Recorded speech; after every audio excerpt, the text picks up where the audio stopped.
Well, I think that the point about structural adjustment that was well taken, that Ryan made, is that if there was opposition to that, the fact that there were not legitimate channels to have a position might have been an issue. But I don't think that it was structural adjustment or neoliberal policies or globalization or anything like that or privatization that created the problems, because Libya is the most backwards, socialist, let's destroy all the markets, it's all that exists, and it's the country with the biggest problems, both economic and political.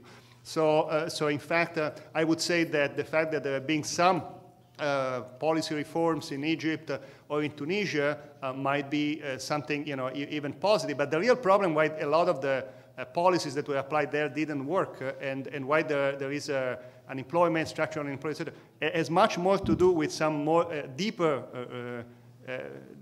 problems that have to do with institutions in a deeper sense. I mean, governance, really problems with governance, problems with institutions, problems with the rule of law, problems with accountability, problems with transparency, cultural even issues. And there is where I'm optimistic. I mean, I'm optimistic maybe in a paradoxical sense, because I had much worse expectations about what could happen. I'm not an expert on the Middle East, but I have taught courses on the economies of the Middle East now since 1998, and I followed the area, and I thought that things would be much worse. I mean, that at some point there would really, in Egypt, a major Islamist revolution, some very bloody revolution, that there could be, who knows? Let's hope that. But still, there could be terrible things. While what I see is almost like a dream for a civil society, kind of pro-democracy kind of thing. Something that is very local, that is very specific, that has to do with some of the underlying root problems of governance, rule of law, accountability, and those are the things that really matter. It's not the position that the government has with respect to Israel or Afghanistan or something else. It's not something ideological. It's not even Islam. It is something very specific. And there, I think, there is room for improvement, for progress, and those might be a fundamental change, a symptom for a fundamental change. Now, I'm also optimistic because I don't believe we have a real theory of democratization or determinants of democracy. All the stuff about the middle class and this economic development, that's when you really do the econometrics properly, there's no causal relation. It's all correlations that are not causation. So basically, we don't know the determinants of democracy. So as we don't know, they might very well happen in the Middle East, in the Arab world.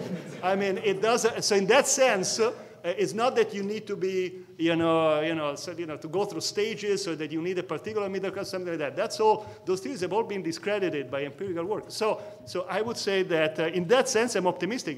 Maybe it's optimism that is born by a deeper pessimism, maybe. But in that sense. Yeah.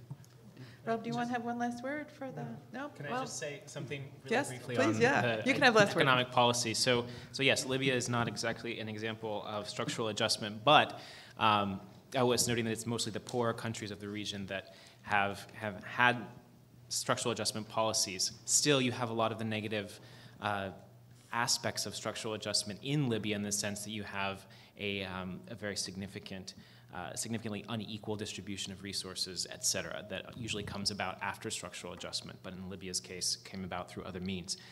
But it does not seem that there's really anywhere in the world that has demonstrated the will to really transform its economic policy drastically away from structural adjustment. So you could look to Latin America and see a number of countries that have been very badly hit by structural adjustment over the last generation. Places like Argentina, Brazil, Venezuela, that have all had some new kind of administration come into power, and with different kinds of transformations, they still have not really bucked a lot of the major problems that were part of structural adjustment, even if they have a different policy in name. And those three countries I mentioned all being quite diverse in terms of the policy paths they've pursued.